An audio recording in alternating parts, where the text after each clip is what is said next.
Hello, this is Danny Raymond, the voice behind Ray's Guide. 24.2 recently went to OpenPTU, which puts it on schedule for being live at CitizenCon. Whether it will be immediately before, during, or immediately afterward will be a consequence of the detailed plans, but it also means that the schedule is right for me to do the Essentials video on it, just what somebody drawn back to the game for the new release needs to know. And based on the criteria of the list of essentials, it isn't long. Yes, there are some interesting new hairstyles, including some of the best depictions of natural and ethnic styles I've ever seen, and also a range of gorgeous tattoo options and piercings. I'm still waiting, though, for the Picard. Make it so. Returning players don't need to know much about them. They're just there. And there are plenty of balance changes, but every release should be presumed to have nerfs and buffs. There's a new ship, the Zeus 2, but that also affects only people with that specific ship. It's also clear that there's a lot of background code base comes from what will become the 4.0 code branch. But that is too far underneath the surface to be regarded as an essential new thing to know. But pretty much everyone uses a tractor beam for something, whether it is loading or looting, and so our first essential everyone should know about is the changes to how tractor beams work. There are now 2 separate trigger buttons. The left mouse button will trigger to lift things that are loose and move them, but the right mouse button is needed when you want to pick things up and lay them down on cargo grids. As a result, there is no longer an aim-down sights ability and no other UI other than the little screen on the device itself. I don't know what considerations prompted this change, but since I mostly use my tractor beam for cargo, I just use right mouse button all the time, and I find the lack of precision aiming a loss. If they have important needs for this change, I would suggest that they add the feature to add a laser pointer to the tool, or just have one be standard on it. I find myself having to guess where the beam will hit and accidentally picking up the wrong thing more often than I would like. And now on to the real essential change of 3.24.2. In fact, it is a multi-part essential, and that are the new ship MFDs and HUDs, which represent almost the last of the old Flash-created UI elements being replaced.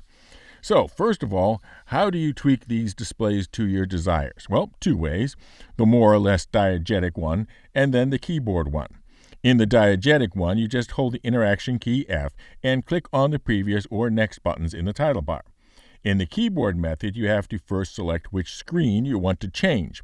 You do this by holding down the left Alt key and then use the movement keys, WASD, to move the screen with your focus up, left, down, and right. And when your focus is on the correct screen, then left Alt Q moves to the previous screen in the rotation, and left Alt E moves to the next screen. Then, and I have yet to see this work in action, there are key bindings available to cast that screen to the left or right helmet displays. So that is at least a planned capability. Now let's get to the MFD screens themselves, because some of them are new and some represent different capabilities. First, perhaps, the biggest change is that the power triangle is now gone. Yes, I know you like the power triangle, but triangles only have 3 points. Yeah, it's sort of a triangle thing. And with the expansion of ship engineering, there are now more than 3 things to allocate power to. So the triangle, well, had to go. What we instead have are stacking blocks, which is a style familiar to many other games, such as, for example, Starfield. And yes, there are hotkeys that can be bound to increasing and decreasing each of the components' energy allocation. A very important feature of the screen is that it also is the only location now where ship signature levels are displayed. So that is a reason to keep this one visible regularly. The second screen with a big change is the weapon screen, and that change is that there are now 4 weapon groups rather than 2. By default, all weapons are in Group 1, and then 2 and 3 are all energy weapons and all ballistics. And weapon groups 4 is always empty by default. Now, by default, there's only 1 trigger button, and you switch between these weapon groups by using the scroll wheel. However, if that is not to your liking, there are slots for 4 separate trigger button key bindings. Where you're going to find the buttons for 4 separate trigger buttons is your problem.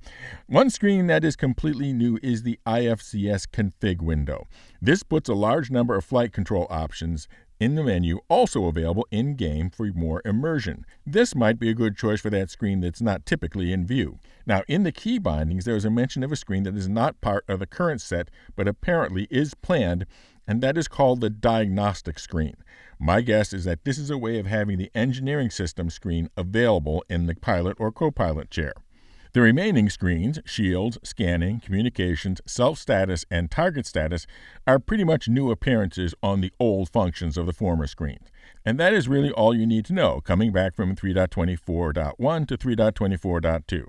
And now for an update on my ship giveaways. To start with, we have the special membership level to cover costs of doing live coverage at CISCON with its own giveaway for the Hull C, that colossal cargo container carrying craft, and we are coming right up on that. In fact, this may likely be my last scripted and edited video until after CISCON, and I will be switching to live stream content until I get back. I do still have a spare standard experience ticket available to sell. Plus, we have our regular Roller Channel ship giveaways for the Zippy Zazzy Zaftig Zephyr, the Zeus 2 cargo, as well as further on the marvelous multiplayer multi-role mining meta, the Erasta. 1 entry per video. Be a member for automatic entry with each video, or subscribe and comment, somewhere including the secret word. And the secret word for this video is the MFD display that includes your sensor signatures. Fly safe, keep it real, and I'll see you in the verse. It's Danny Raymond for Ray's Guide.